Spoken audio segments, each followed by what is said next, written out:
Welcome everyone to another exciting edition of Retro Encounter. I'm your host Josh Curry.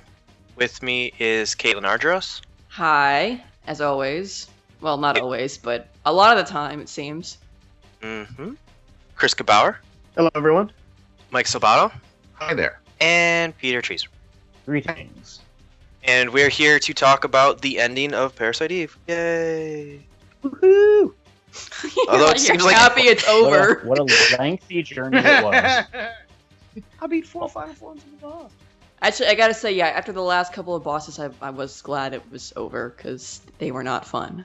Yeah, like Parasite Eve has a reputation for being a short game, but that last hour is the final boss, and all the times you spend not beating it.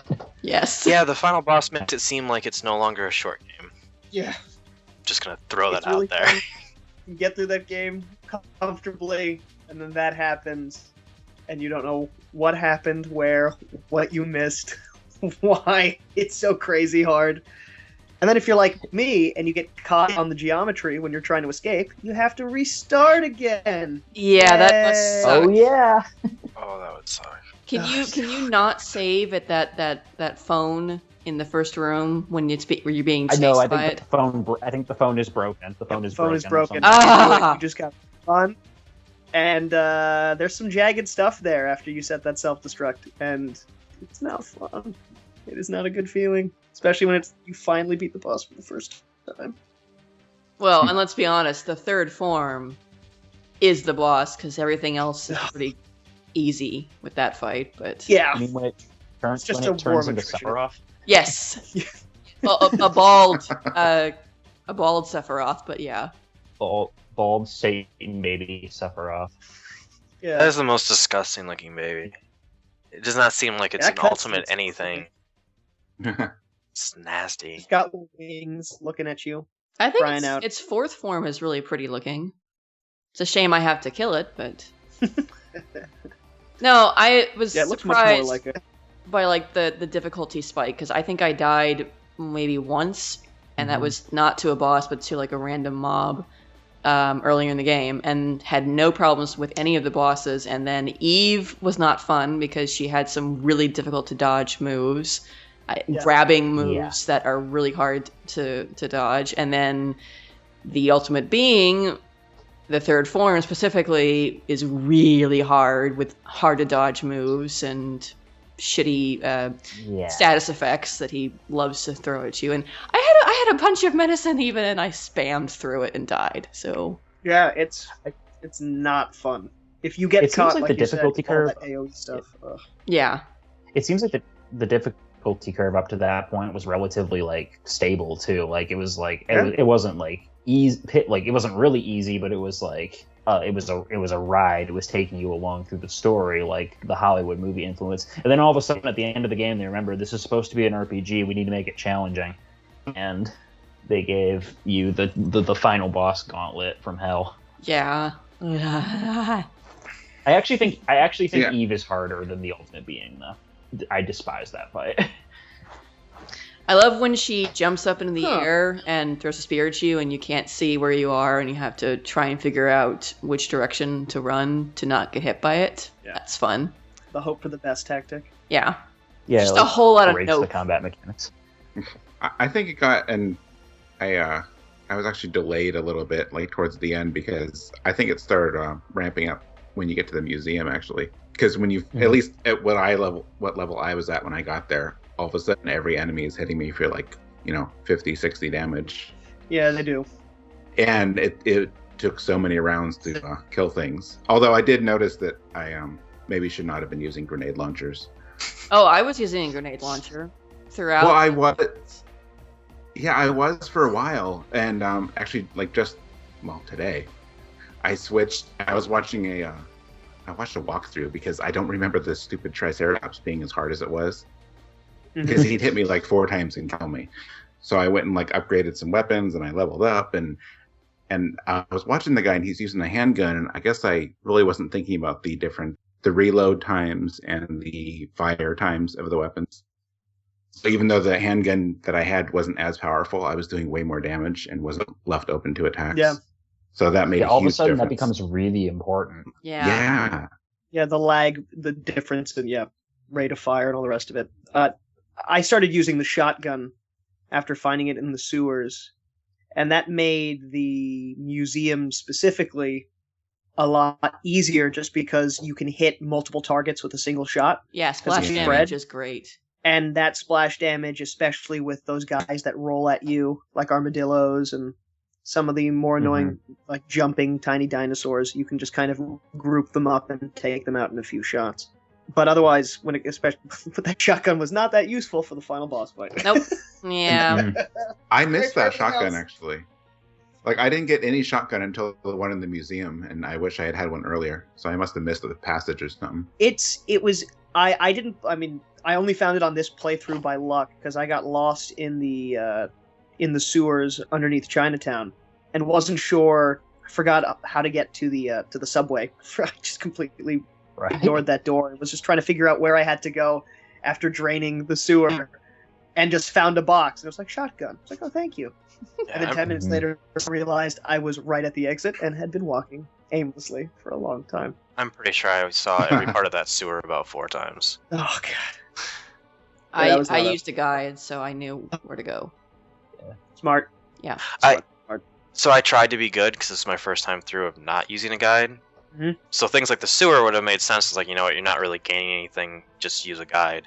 I chose not to, and then like little other stupid things, I was like, oh, I should have just figured this out. Like, why did I kind of ruin that experience? I don't know. I did it like completely backwards. Yeah, there's always that moment where you check a guide and you realize that the answer was staring you in the face the whole time. You just kind of slap yourself like, "Doh." You just feel dirty, like, yeah. But yeah, so I did not do that. Didn't do it in the sewer though, and I regret that because I just kept wandering. But I did find a shotgun because of it. So yeah. At least in Parasite Eve, though, there is a lot of little stuff you can miss if you don't know it's there, or if you're not actively like poking around everywhere. And I actually There's kind of made the mistake. Sorry, go ahead, Mike. All right. Well, it's quick, but yeah, there's rooms that you don't think are there, and boxes that are off screen, which are really fun to find. I actually saw, again in that walkthrough, I found some rooms today in the museum that I don't think I even knew about the first time I played. But I was like, hey, that's a cool gun to have. Yeah, there's a lot of rooms in the museum you can just ignore if you just take the right path to the boss kind of thing. The guns that have like the double command skill are really, really good. Yeah. The secret elevator, which I did not even know about. Oh, I missed that. You go to that warehouse that you can go. You don't have to go there, but if you do, you can get a rocket launcher like relatively early on, and that's great. From that absurdly annoying crab boss. From the giant enemy crab. Oh yeah, that guy was actually difficult. I attacked his weak point for massive damage and got a rocket launcher for it. Thank you, Peter. I was just about to make a joke about that. Someone Very had nice. to do it, and I took one. That's awesome. It is historically accurate. I think, but in case what we're getting at is that like there's a surprising amount of stuff jammed into this little 10-hour experience. Yeah, and that's so what I was gonna say earlier was when I first started, it actually slightly overwhelmed me because I was like, oh, it's a short game. I have plenty of time to I'm going to look at everything. So I think I mentioned how in the first episode I literally went to every locker and I opened every single locker. Because I was like, if I can interact with it, I'm going to do that. And I did that for the first 2 days. I was like, what am I doing? One of the things we bragged about the game last time around was this is kind of cinematic. It's supposed to be this experience, supposed to be great. And it was ruining that because it was making everything so stilted. And so it was kind of from that point on, I was like, you know what? I'm just going to kind of mainline this as well as I can. That with things that kind of make sense to me, because that would be what she'd be doing. Because there's enough crap going on. She's not going to be like, oh, I'm going to look inside this box. I'm going to look inside this. She's not a pack rat. Right. Yeah, there's things popping off. She needs to get some work done, And plus there's limited inventory space. Yeah. Unless you've been dumping all your points into it, and even then. Yeah. So, but yeah, that freed me up to just enjoy the game more. Just kind of take it as more. Casual is a terrible word to use, but it was it wasn't me just trying to like min max everything and like find every little secret. But that makes it fun then if you find something random that becomes an incredibly useful weapon or item, and you weren't trying to look for it, and you're like, yes! And that's where I will defeat all of you. The sewer becomes a really good example, because it would have been very easy for me, like, I'm going to use a guide. I can either just get out of this as quickly as possible, or I know exactly where to go to get the shotgun. And it happened to be, like, immensely frustrating, because it's one of those, like, classic jokes, like, I think I've seen that stain before. Because I'm just wandering around in the same circle over and over again. But it made it so that, like, hey, like, there's this huge moment of surprise and excitement, because, like, I actually found something, I accomplished this on my own. Yep. So, but yeah, that kind of worked out in that regard. I like your point about kind of starting to play it casually after a while too, because I think that's something I like about a lot of Square's 90s games in particular, is that, like, I'm not a min-maxer. I don't like play game when I play an RPG. I don't go for the optimal build, or like I'm not a completionist either. So I tend to try and just play it and do what I can along the way. And if I really like it, I'll go and seek out optional content to do. And I think a lot of Square's games, including Parasite Eve, they have that you can just play them as a straight experience, but there is the depth and the little hidden extras to explore if you so desire. See, I'm actually we've talked about this before, where I've like max leveled up over things, so I'm like twice the level I'm supposed to be at an area. But I'm not sure if it was because of the more cinematic nature of this. Like, it felt like almost in some regards like an action movie, so it just didn't seem appropriate. Yeah. And then it's like, oh, well, I probably should have been doing more of that once the kind of like the difficulty started spiking. I was like, yeah, well, that's what you get for playing an RPG like this. Eve's there to remind you, okay, you're playing a video game now. You're gonna die. Movie's over. Get out of the theater. You're back and you're in my territory now. You're gonna get mugged behind the theater. By a bunch of mutant rats. Parasite Eve. It's like watching a movie and then you get mugged outside the theater. Tagline. 2015. Yep. Put it on the back of the box. I'm sure they thought of it, and then someone probably chimed in. It's like, maybe just the cinematic RPG is better. Maybe that's not a compliment. Let's go with the other thing that they said. Yeah. Sakaguchi-san, I feel like you may get in trouble for this. Yeah. One thing going through for the last 3 days, so it was something that Caitlin mentioned in our last episode, but like the little atmospheric touches, like walking on glass, or where certain things are shattered, and or other just elements of the atmosphere and the sound design around it. There was one moment in the hospital that I don't remember before when I played this game, where if you just walk to the end of a hallway on one of the last floors, I think it's before heading up to the boss, you can go to a window and see the Chrysler building. Oh, yeah. Oh, yeah. I didn't notice that the first time either. Yeah, and there's nothing there. There's nothing there. There's no secret to it. It's just actually a very pretty little panorama that's almost a tease for what do if you go to the Chrysler building. But otherwise, it's really just a nice. God, you have the Chrysler building. There were also like reflections. A lot of reflections in this game, which is in those glasses. Impressive considering its age and the time it came out, but also sort of lends itself to the cinematic and the movie-like nature of the game to have that little touch in there.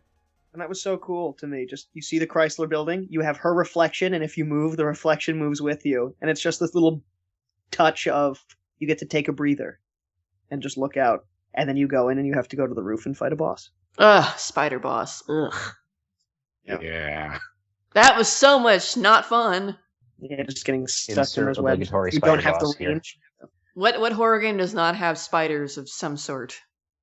What RPG doesn't have spiders of some sort? Good point. And sewers. And sewers, yes. And There's sewers. A lot of sewers, yeah.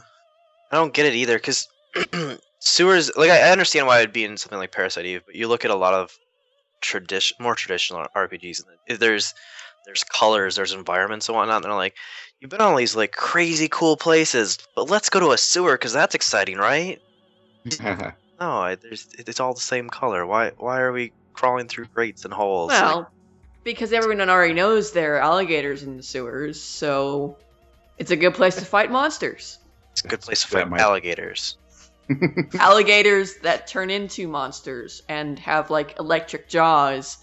And no, let's be honest. That's split open. Alligators already are massively terrifying. They don't need anything else. Yes. They don't need any help. They don't need the mitochondria turning them into freakish monsters then, eh? No. They already beat the dinosaurs. They don't need any help. They survive. Fear them. The T-Rex boss would like to have a word with you on that. That was an easy but a cool boss, I thought. It was cool. I think it stretches the. I mean, I know you're not supposed to think about this too much. It's a game about mitochondria that are taking over, but it sort of stretches the premise a little bit about how like the bones are. Wait, no, I can't let this slide. Uh-oh. Oh no. You're gonna have an issue that there's a T-Rex, not somebody who is singing an opera exploding people. Not the fact that she birthed the ultimate being. You're gonna take issue that there was a T-Rex. Well, she hadn't birthed the ultimate being yet. Oh, okay. But that's the sticking point for this game, is that there's a T-Rex in it. I want you to understand how absurd that is. As long as you admit that, we can move on.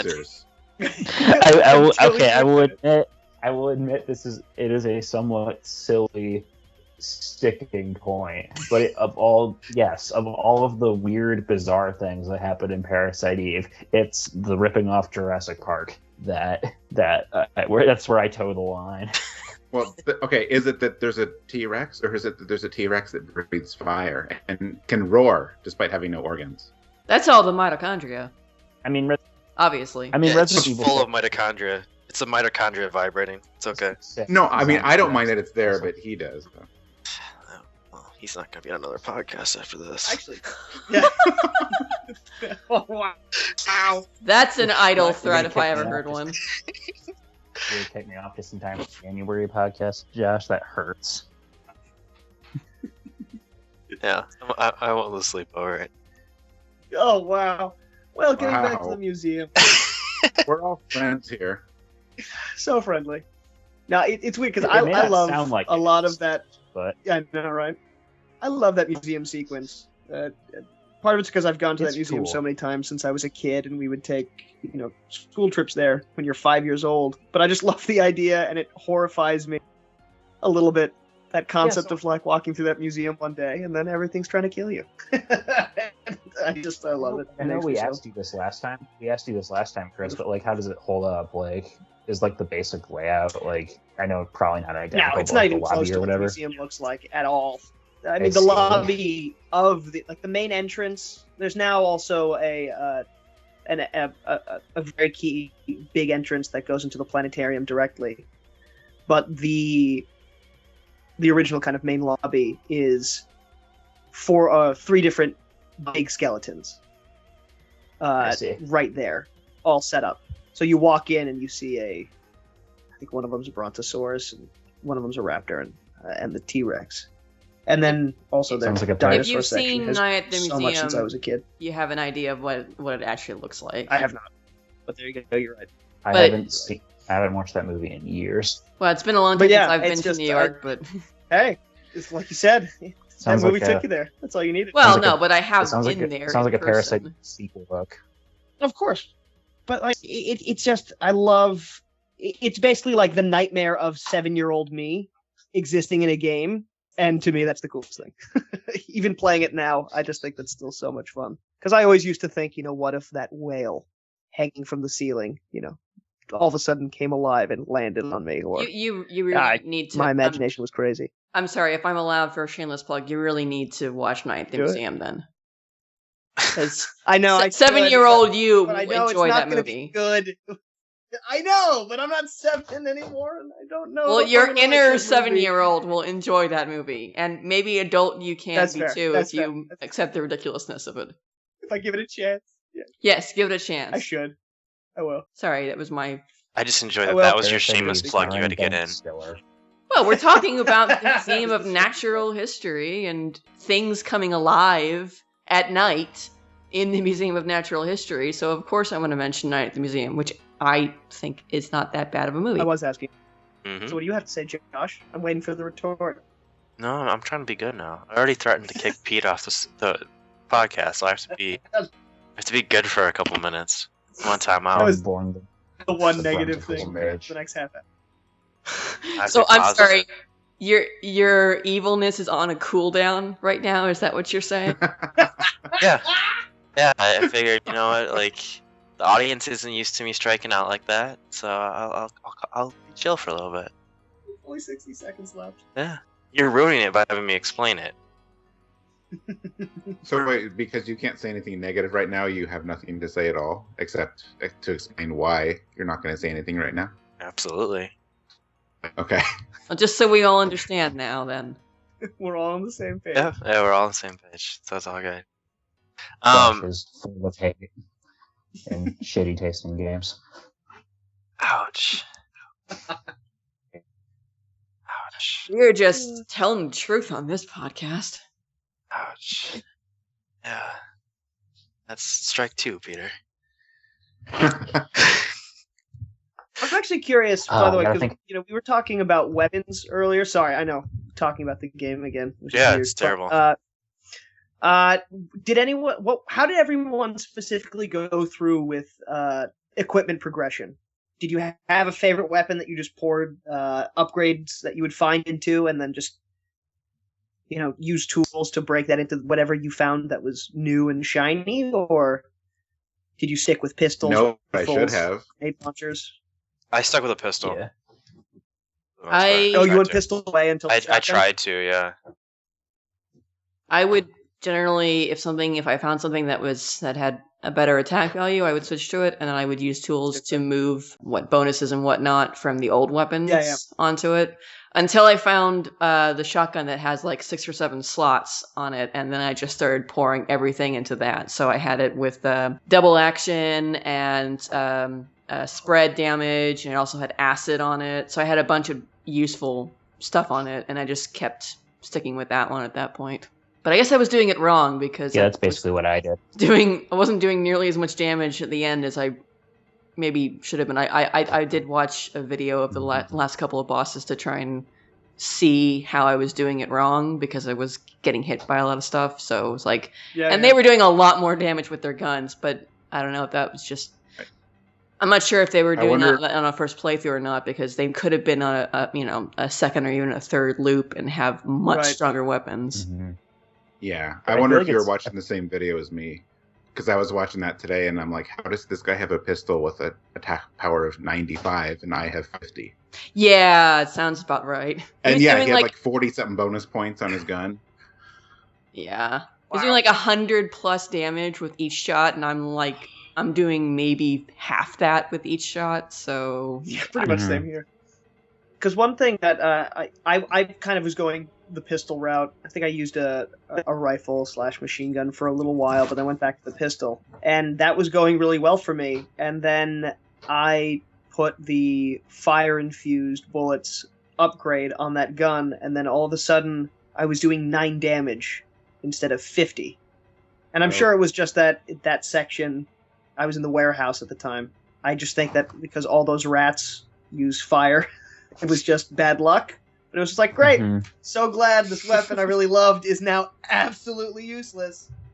And I think I found a rifle in the warehouse before getting to the rocket launcher, and I just stuck with that, even though it only had 1 shot per go around. I think it's fairly easy to actually to accidentally screw yourself with the weapon system in Parasite Eve. It feels so easy to do that. Whether it be giving the 5 bullets or 5 shots versus 3 per. I don't fully grasp how it breaks down and kind of divides damage as you go. Because I did the actually, same thing.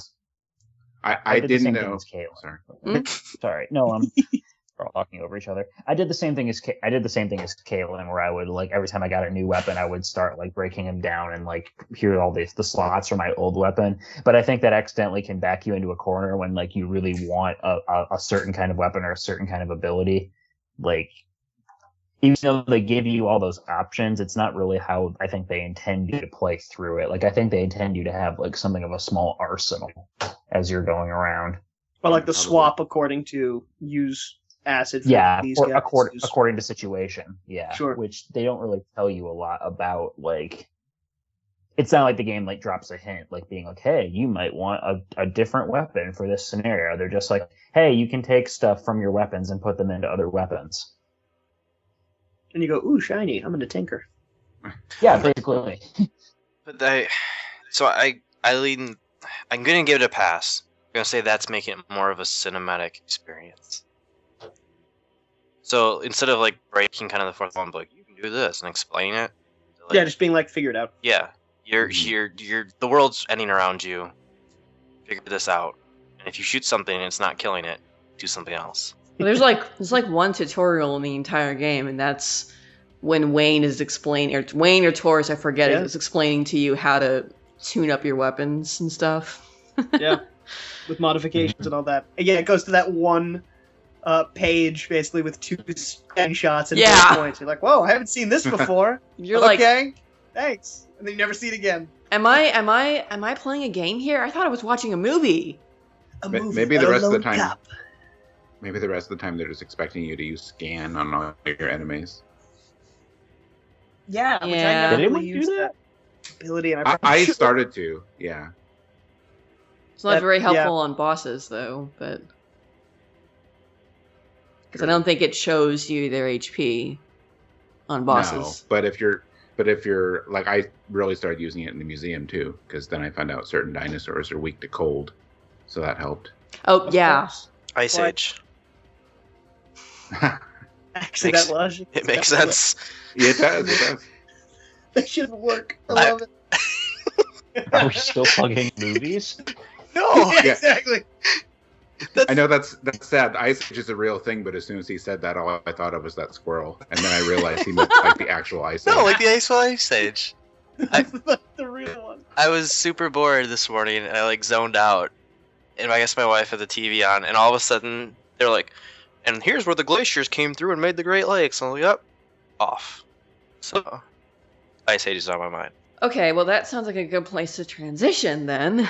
Yes, absolutely. So the ending, like Yes, that's what I want to talk about too. So first off, I thought it was kind of cute how they go back to the opera, and Yes, and they get freaked out when the guard has now like a torch or Yeah, when they see whatnot. They're fire. like, "Oh, holy crap, it's happening again!" And then it's like people are like down in front. So that was funny. But what the heck is Aya doing at the very end? What do you ending guys is the think? best thing. So good. It looks to me like it's just implying that this could happen again. Like it's like the mitochondria are still out there. They're still among us. They could strike back at any time. We So, must always We be wary. could make a Great terrible tip. sequel to this. I'm sorry. No, so it's a callback from when Eve was talking to Aya. Because she had been talking about, like, the powers and whatnot of the mitochondria, and the more you use it, the more you're going to become like me. Yeah. But And that, she's like- not setting people on fire. But it's, That- like, implying that it Yes, is growing. that's it. The way I I will interpret say it is that Sorry. she is awakening everyone else's mitochondria. That's Yeah, that's The how I potential just in Like like others her around. presence. yeah, because her eyes are glowing, and then everyone else's eyes are glowing. So it's sort of Yeah. like, and that's actually kind of a cool way to distinguish her power from Eve's, because Eve was all about basically just the preserving the evolved mitochondria and destroying everything else, destroying humanity. It's humanity versus mitochondria, but Aya found a way to coexist with her mitochondria, and maybe she's spreading that ability to everyone else. Yeah, she's Mhm. like Yeah, cerebral. yeah. And forget about the fact that we're Activating. talking about coexisting with a part of your body that has literally coexisted with you for all of creation. Forever. But yeah, There's that pseudo movie science again. yeah. So, I have not played the Chrysler Building. I know It it is has, it does contradict, the endings do contradict Right. each other a little bit. and that's why I looked it up, and it was like, this kind of... I actually feel like it ruins the endings. I thought the ending was so perfect, because I think we've talked about this before on the podcast. a different game, but just like the ambiguity of the ending, like that is so brilliant. To even just have like, I think it could be this, you think it could be that, and just like building that dialogue. Whereas like how the Chrysler Rebellion is like, here is an ending, like got it. It's like it's done. Yeah, it's like you fight Zero Suit Samus, and then you that's what she looks like. Okay, it was the first thing that came to mind. I love it. You fight Aya's sister, or the true Eve, or whatever it's supposed to be, and then it's like she loses her powers or something, which doesn't make a whole lot of sense and doesn't work well with what we were just saying about the other ending, the main ending. And B, it doesn't seem like it would work well for, like, if this is supposed to be the true ending, then how did this series continue? Like, if she loses her powers, it's like, to bring in the fact that I was into crappy anime for a while, it's like when Ichigo gets his powers back in Bleach, and it doesn't make any sense. Because It shonen. happens. Yeah, exactly. Because power of protagonist. The ending kind of pissed me off. The second ending, the true ending, I love. I still haven't watched it. I love the regular ending. I really like it as well, and I like talking about the eyes and the lighting up of the eyes, and that it ties in even just a little bit with the explanation of how she had the implanted cornea of Maya, and that was the piece that specifically, let her develop these powers and all the rest of it. So that there is... And the main... Sorry. The main theme of the game, Primal Eyes. Mm-hmm. The main musical motif. Like, it all ties together thematically really well at the end. It's really a really neat sequence. But I can also like we talked. Sorry, Josh. We talked about this last episode. How they don't tell you everything in terms of what the logic behind everything is, and the big "this is why" moment happens after you beat the final boss in the regular ending situation, and they go, "So this is why." By the way, if you were still wondering why you have this power, and you're like, "Oh, okay." There you go. It's all my eye. It's all my eye power. Your Aya power. Oh, that hurt. Yeah. Oh, you're so funny. He's proud of the pain. They never explained how the boyfriend survived. That pissed me off still. Because reasons. So upset about that. Like, no, it would Say have been roofies? great. No, because reasons. Oh, I thought you said because of roofies. Because Roofies do not work that way. The boyfriend should have come back. Should have come back at the end and been the final boss. No, the and he takes one boyfriend. shot, dies. He should have come back, shown up, and been a total badass, and you were just like, huh? And he would be. I was just pretending to be a weakling before. He should have shown up, pretended to be a total badass, and then I just punches him in the face and carries on with her day, just like the beginning. I'm okay with that. That'd be great. Or Daniel punches him out and is like, "This is how you actually be a badass and support." Yeah, don't upstage my sidekick supporting character role. Bam. Which I have got to say, that was. And speaking of badass, that was pretty badass how he jumped out of the helicopter to get her the bullets. Burning. Character. Throws the clip anyway. He's like, whatever, I could die. Splash. That implies, though, that they would not burn even underwater. I'm sorry, but the thought just occurred to me, like, the amount of energy that would be required for that kind of spontaneous combustion, would it actually be suppressed by probably not. Submerged it's also in water? Coming from inside. In the logic of this game, it's all internal, but reasons. And you were all mad at me about the dinosaur. I am still mad at you about the dinosaur. It was better. It was a better plot point than the entirety of Jurassic World. There. Jurassic World was fine, except for she ran away from a T-Rex in high heels. Yeah, Aya would have fought it head on. What are you doing, Bryce Dallas Howard? Aya had a gun, but Bryce Dallas Howard had a flare. It's like same thing. Not the same thing. It's totally the same thing. They both shoot things. She had a T-Rex. So I think this is a good time to talk about. We're at the ending. We talked about kind of. I think part of the reason they had to do a different ending than the regular ending was, there's no way they could go with a sequel. I think a better question is, why hasn't there been a good sequel? What makes this game special specifically that when you look at it, like, this is a good... I think all of us can agree this is a good game. Yeah, for sure. Why hasn't there been a game in the same vein, or why hasn't there been a good Parasite Eve since then? Well, No, I know. Sorry, yeah, Chris. you start, Peter, because I know you don't like it. And get it out. Okay, well I don't like it I don't like Parasite Eve 2 just because of taste. I'm not a big fan of traditional survival horror. And I feel like they were trying to go after that Resident Evil money with that game a little too much, and it loses and it loses a lot of that mixture and that magic of what made Parasite Eve 1 so interesting. It just becomes another dime a dozen Resident Evil clone. And that's fine. I know people like it, but I think it veers in a direction that runs counter to what made Parasite Eve a good game, rather than just a good, like, I'm going to watch the cutscenes and enjoy the explosions. Yeah, it's experience. A much flashier game. It really is. And then the third birthday, I think is like one of the most. I think it's one of the most botched revivals of a classic series, like, in the history of anything. And I remember when those stills first came up in galleries, and people were so excited, and it was very much like a Devil May Cry 2 thing. Everyone was just like, "What happened? Where did?" Like the artwork of Aya, the artwork of Aya in the bloody wedding dress is like some of the coolest, like, concept art I've ever seen in my life. And then you play the game, and it's like, oh, time travel. How amazing would it have been if she was in a wedding dress getting married to the date at the beginning of the first game? No, how pissed would you be if that was the case? Yeah, she would have been like, "Why am I here? What happened?" And then she murdered him, and that's why she was covered in blood. It would explain why she had the gun on her. Right.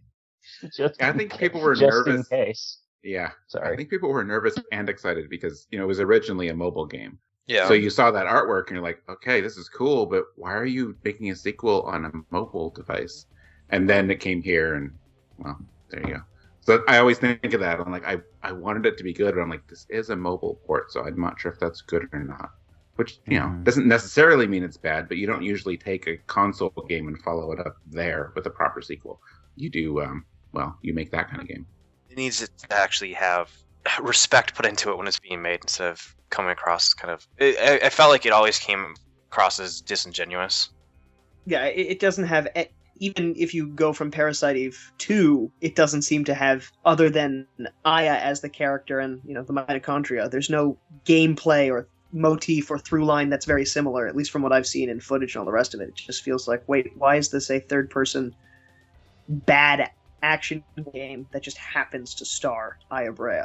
So, and I know everybody, when I say this, can be like, oh, Resident Evil 4, but I kind of count Resident Evil and Parasite Eve as kind of like, it came at a time in gaming where something like this could be celebrated.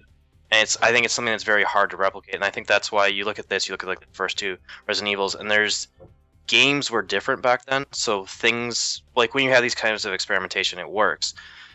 Do you think that could possibly be why we haven't been able to have a good follow-up in this type of game? No, because, again, I know, and Peter, I think, is right with a lot of his criticism of Parasite Eve 2. I also haven't played the game since I was 12.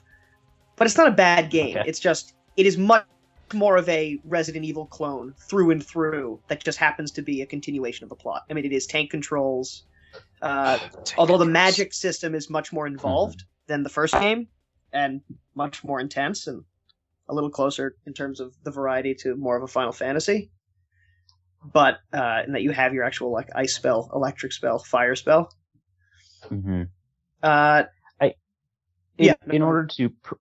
In order to preserve the essence of what makes something good, when you're also fundamentally changing it, requires a great deal of care. I think when you look at something like Resident Evil 4 is heralded as one of the best sequels in like history, even though it fundamentally changes like the entire game, almost all the gameplay of the Resident Evil series. But then you look at something like Resi 5, I think, is the most prevalent example, where on the surface it's a very similar game, but it's the change in tone that really undoes it, and the focus on co-op too. And where they veered a little too far into what was popular in gaming during the time and forgot like what made why Resident Evil 4 worked. So I'm going to play like devil's Dead advocate Space on 3 to this me. though. Sure. Feel free. I don't have any great love for Resident Evil, so go right ahead. And I'm going to use something even more topical, and I'm going to talk about Final Fantasy VII. Do it. Oh yeah, right. This works actually. So, and I it's getting a lot of hate, which I have no problem with hate being surrounded about it being episodic, but I also understand why they're doing it because they want to get it actually out. But even just the switch, remake, right. Yes, the remake. So even just doing the switch of the type of combat you have, I would make the argument that if you were to just up-res that battle system, it would not connect with players today. And I think there's an element kind of transitioning back to Resident Evil and Parasite Eve. I think there's an element of tank control specifically, or you look at just kind of like how horror worked back then. I just don't think that type of experience connects. And so to even just fundamentally to make something in that same kind of vein, like I think you have to fundamentally change it. And I think Square with how they're handling the Final Fantasy VII Remake, I think that's smart. Because that is putting it in a lens that it could be appreciated by people today. Definitely younger gamers. I agree. Yes. I wholeheartedly agree with you. And I think if we switch back to Resident Evil 4, I think was a culmination of everything that 1 and 2 did really well. But when you look at 5, I think if they had continued to do that, it would not have been a hit. I think 5 kind of was like, hey, we're going to kind of like try to tap in. They made it the wrong direction. They made a bad choice. But I think going back to Parasite Eve then, I think how you look at how everything works, I'm not sure it actually translates. And I believe that if they were to make one of these today in the same vein, it would not hit on any point that any people would care about. I don't know. I think you could absolutely make a Parasite Eve as in of the one we just played, not of 2, like a very similar game like Capcom has been doing with the Resident Evil remaster. And I'm not saying remaster the original Parasite Eve, but you could have that same kind of game with static backgrounds, but much more highly detailed and all the rest of it. Would it be, a $60 game or a $30, $20 downloadable? That's, an argument, a different kind of argument. But I do think you could have this type of game. Capcom is kind of proving with their recent model that it's not just the people who grew up with those games who want it to look a little, shinier with a new coat of paint. There are people who know that certain games are these classics or these classic titles and were of an era, but they don't want, especially if they're not people who love the history of games or love the kind of the look and the progression of how era to era everything changed, they want that experience, but looking a lot prettier. And I do actually believe you could do a Parasite Eve again. I really do. Just like, the Final Fantasy VII, it's a much bigger budget behind it, and I don't think you'd need that for Parasite Eve. And part of what we loved about it is that it never overstayed its welcome as a game. The final boss is the only part where it finally got tedious and borderline frustrating. Otherwise, this game is really enjoyable because it's a steady curve with difficulty, always learning something new or seeing new details, like atmosphere and all the rest of it. The music's great. Every element is good, and you can argue certain parts are great or fantastic, but there's nothing inherently 100% broken about this game. It's just really good. And I really believe that a lot of companies, especially Square Enix being a great example, they're too obsessed with we need to make the giant AAA that makes an absurd amount of money because we have giant staffs that need to get paid. Yeah, I mean, because they have so many studios, and they're not going to do the small thing, even though, and it's Hollywood's going through the same thing right now. They'd rather take the risk on a $200 million budget, because even if it fails, if one other $200 million film is successful, it will balance out and keep them, solvent for the next few years.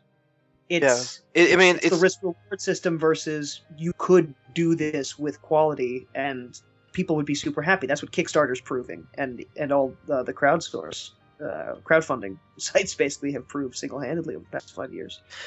So I'm gonna take issue with I hope Kickstarter. Well, no. By the way, I'm not saying it. I'm not here saying it's amazing and great because they fail all the time. But the fact that people want those experiences is what I mean. But there's very small groups of people that want that. You raising $3 million for a game, that to you and I, that's like, oh, that's a lot of money. But that's not a lot of money to build a game. Sure. And so it's one of those things like, even if you get 70,000 people that are super excited for it, let's talk Tomb Raider, Rise of the Tomb Raider. There's maybe 70,000 people that actually bought that game, and it's considered a huge flop right now. And so... Yeah. But it's considered a huge flop because of its huge budget. So my point is, if you did the smaller approach of the $20, $30 game, where you're doing static backgrounds, which, yes, you're paying an artists to do the renderings and all the rest of it, but you're doing a $3 million budget, that actually gets covered and then some. Again, you're not talking about major profits if you're going into how it affects the stock and all the rest of it, which is the more in-depth reality of why titles go the way they go in a lot of cases. But at the base of, we made a $3 million game, it sold 80,000 copies, we made a profit off of it. But it's not the margin they're looking for. So it's irrelevant, just from the get-go. But it is feasible. I'm hoping that's that where with I like disagree. that, it's totally feasible. With that Tokyo RPG studio that Square just opened up, that's making Project Setsuna, I'm really hoping that ends up being like the start of a greater trend with them, where they can devote the resources to these smaller projects. Well, I mean, Bravely Default was that. They were shocked when Bravely Default did well out here in the U.S. and in the West. And that was a whole other like can of worms. Like, oh wait, this type of game that people have been asking for years, people actually like. Surprise. But to them, they thought it was too small budget, too simple in comparison to everything else. They were too fixated on everyone wants a Final Fantasy 13, so we're going to make 3 of them because we put in all this money and we have the engine and all the rest of it. And then they weren't actually listening to us, though. Which kind of goes with losing touch with your audience. Yeah. Oh, 100%. Oh, Square had the worst issue with that for most of the 2000s. Yeah, coming out of Final Fantasy X and onward. And they've been getting their crap together lately. Yes. For the most part, and it's been really good to see, because I think I think I can speak for like most RPG fans when we say like we want them to succeed. We want to like their stuff. Well, they've driven the direction that the industry's gone for so long. They have been the driving force. But by the way, Josh, to your point about sales figures and how that affects, and could you make a game like this today? Even before you brought up the question, I just searched RPG sales for the PlayStation 1 console in terms of like a ranking of what sold the most and all the rest of it. And one thing I found is at 2004. Of course, in order it goes Final Fantasy 7, 8, 9, Legend of Dragoon, Final Fantasy Tactics, and then Parasite Eve was, at that point, the 6th highest-selling RPG on the console as of 2004, according to this thing on IGN. Yeah, but it had only sold 749,000 copies, which, if you are talking about, the mega budget RPG of today, depending on how much is put into it, that's actually not enough to 100% break even. Yeah. Well, absolutely. Yeah, but you gotta take into consideration how the genre. Yes.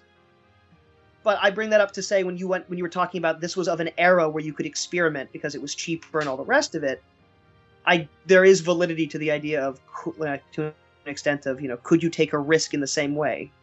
And it would be harder to. Yeah. Because really that was, it was cheaper to make things on a disc with CD-ROMs and all the rest of it. Also, get away with implementation and all one of the things I always wonder about is Parasite Eve, fundamentally, we keep talking about cinematic.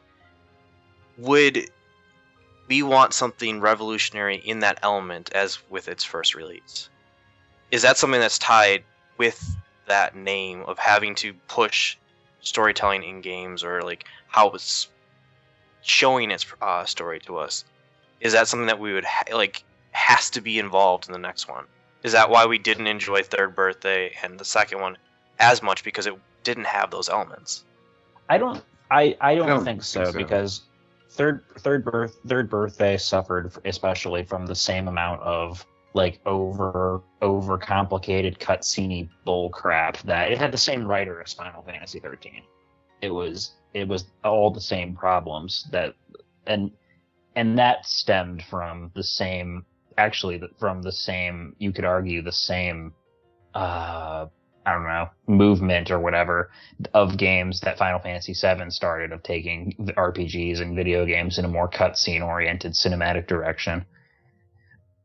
So I feel like the real thing that would make a good Parasite Eve follow-up would be balance role-playing game and actually an engaging story within your cinematic direction. Yeah, and at this point, we don't have a flooded marketplace with this kind of a game. Mm-hmm. Whereas when Parasite Eve came out, it was overshadowed by its Final Fantasies, and so they went to the Resident Evil approach because that was a huge selling franchise that people loved. And Dino Crisis had a female protagonist the next year doing a more action, less horror, tank control, Capcom, survivally horror type thing, and that sold well. I will say, if we're talking about trends in gaming, I don't think I would want Parasite Eve Until Dawn or Parasite Eve a Telltale game series. No, not at all. Because I feel like that would be removing the gameplay elements that we were talking about enjoying so much in this game. Mm-hmm. So, like, you couldn't boil it down to just the story and have a compelling game, I don't think. And one of the key issues I want to say with that is I want to say I said that Parasite Eve was making storytelling better. I think how Telltale tells stories is extremely stale. It has actually reached the point that it's subpar. I've been reading Bob's Minecraft reviews, and I feel his pain is audible.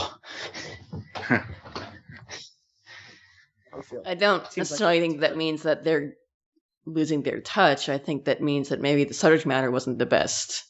I think more so is that they're just crapping things out. Well, yeah, Minecraft is obviously aimed at a story. Is a good story. Yeah.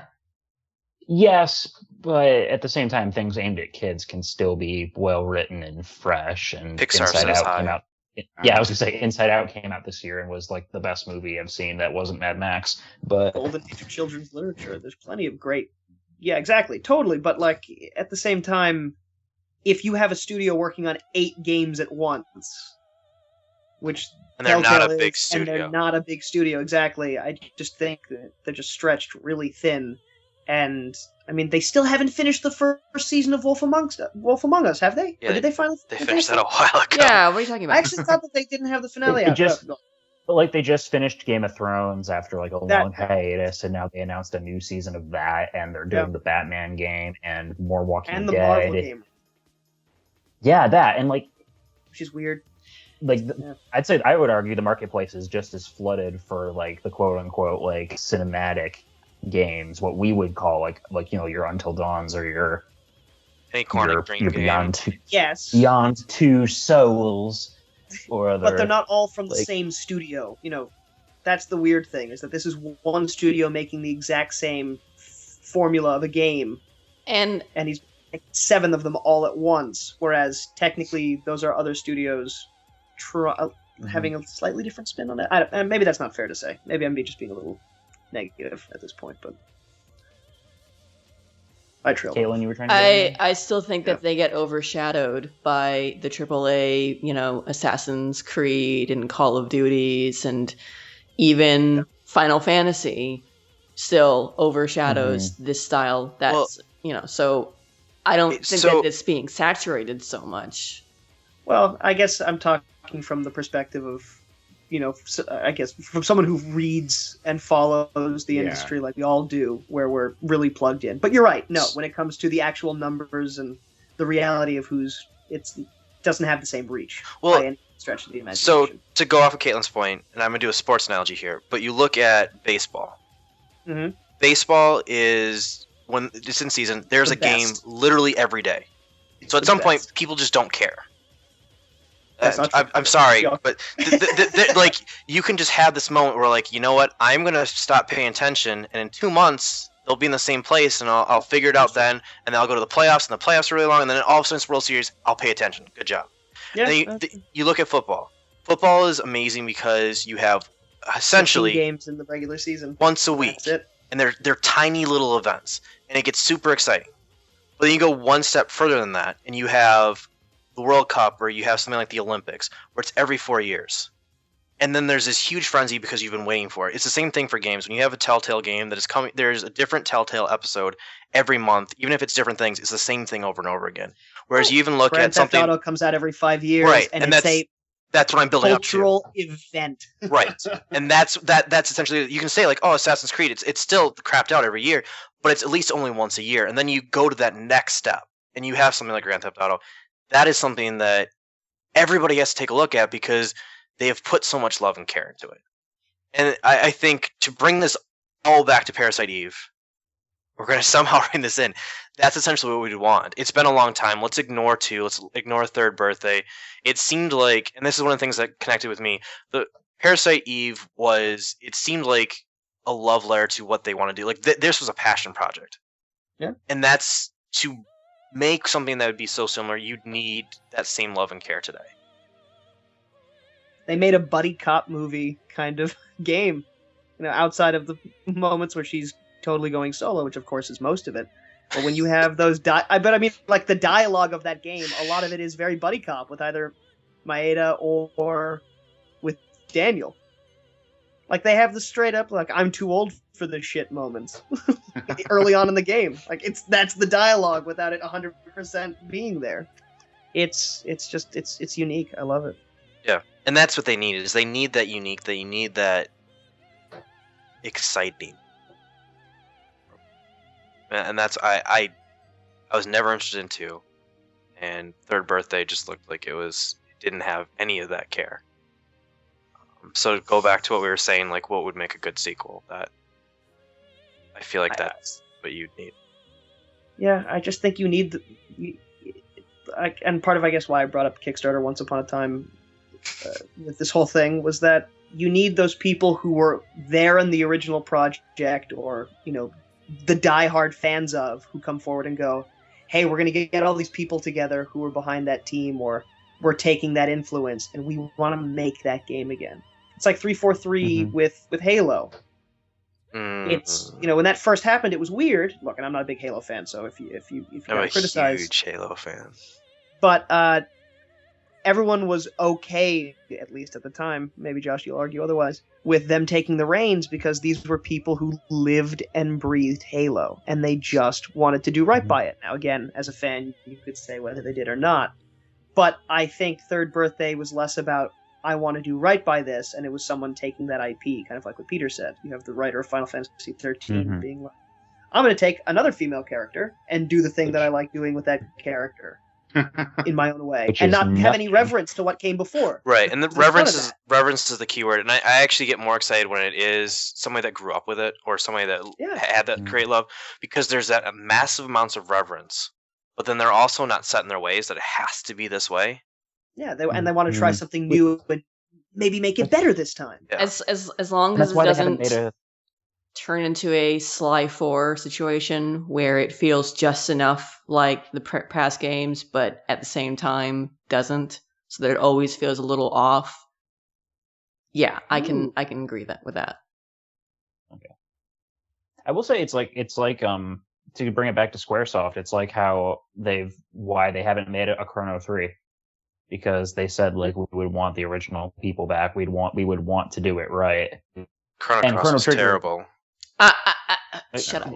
You hush your heathen mouth, sir. Yeah. I don't care. It might not be Chrono Trigger, but it's not terrible. You know what it is? Okay. Chrono Cross is, I think, the same reason we got Parasite Eve 2 and 3, is that for the most part, I can't think of any examples right now, but usually when Square does a sequel, they make it very different. They don't do the Capcom sequel. They don't, or even Konami, when Konami was a game company. Like I don't think they wanted to make the same game again with Chrono Trigger, with Parasite Eve, Secret of Mana. I still want another game that's exactly like Secret of Mana, and that series still goes on, but they're all not exactly the same. Yeah, I mean, look at what they're doing. I don't know. I think they, like with Final Fantasy, they've been making pretty drastic changes to the Final Fantasy formula, and sometimes it doesn't work out, and the fans resist, and other times it's brilliant. So. I do think they could do both. Like I forgot who mentioned Capcom, but I don't think you mentioned it by name. But when they did Bionic Commando, Yeah. they remastered the original. It was the same style, 2D style, but modern graphics. It was what, $20? It was a downloadable game, probably a small team. Like doing that, and then also do your big sequels too. But that would be cool. I could see them doing a sequel like that. Because they also did the giant Bionic Commando at the same time, and it was terrible. They put that was a different lady developer, though. No, I know, but that's arm. what's so His interesting. dead wife was in his arm. I thought that was a good Like idea. you said, Mike, Was that that the plot? downloadable one Yeah, was that's the plot. fantastic. Yeah, and that is the plot. Oh boy, that's Sorry. Wow. Sorry for all you people that wanted to go back and play that piece of Don't play it. Just don't play it. shit. Don't.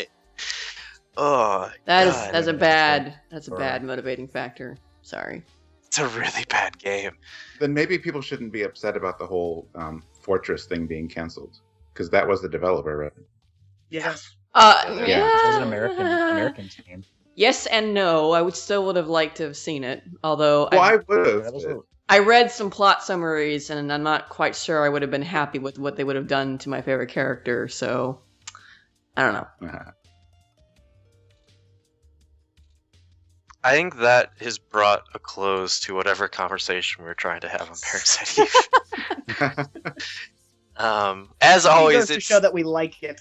Yeah, I think it's positive. I have to talk about this. So, I misspoke, I guess, at the end of Deus Ex and at the beginning of the first podcast for Parasite Eve, when I said that this would be the best game that I played this year on Retro Encounter, because that's not fair to say, because we played Final Fantasy Tactics. Oh, wow. Yeah, so. Now, oops. how many people called you out on that? Multiple people asked me about it. Because they're like, didn't you say that Tactics was in your top 10 of all time? I was like, yes, I did. And I was like, think what I you're didn't- saying, new games that you'd never played before? yeah, so I was able to use that as my out, but I wanted to make sure that everybody knew that this game is really good, but it is not a Final Fantasy Tactics to me. But now I have that out of the way, people can stop sending me messages about that. I was going to say that the people with pitchforks outside your window can now walk away. The crowd Yeah. and mob dissipate. Yeah. So, a few housekeeping things. First of all, super exciting. Game for January is going to be Pokemon. And I just say Pokemon with no color because it's all the colors. Everybody on the team that is going to be on that podcast is playing a different color from a different generation. It's going to be kind of this amalgamation talk of all things Pokemon, and yeah, that's going to go in some interesting ways. So get excited for that. Also, this is only episode 2 of the month. We're having a third episode. It's not going to be about Parasite Eve. It's going to be episode 25 for Retro. We're going to be doing this huge end of the year bash party thing. We're going to talk about all sorts of craziness. So get excited for that as well. Sounds fun. Yeah. We're gonna let Josh off the leash. I'm always off the leash. I'm leashless. But as We'll always, put him on the leash then. that's terrifying. No. As always, you can send your emails to retro@rpgfan.com. Please go on our boards, send a comic, or you can send an email. Or, even more importantly, jump onto iTunes or whatever your podcast list place is. Get on those Zunes and write some reviews. Give us some 5 stars. That's awesome. Get on. People get on actually your use old the Zune 90s anymore? Telephone. No, that's why it's a joke. Good. Okay, yeah, because no. Because the Zune is a joke. It was brown. You can Shh. listen to your It was podcast brown. on those old block It was the telephones, color of right? what it From was. Parasite Eve. But again, thank you for joining us for this wonderful episode. Hopefully you'll stick around even after the million tangents that we love going on. But that is going to do it for us at what's our podcast name? Yeah. That is going to do Something it for Encounter. us at Retro Or Encounter. Rhythm Encounter, right? I actually almost said Rhythm Encounter. I have no idea why. I think I was listening to You know you Before- want Because you Mike's know, you here. I can put him here. feel the She's rhythm. in your head, Josh. She's in your head. Feel the rhyme. It's bobsled time. Goodness, Yeah, it's the the time. Jim- Time. Fine time. And that is going to do it for us here. Thank you for listening.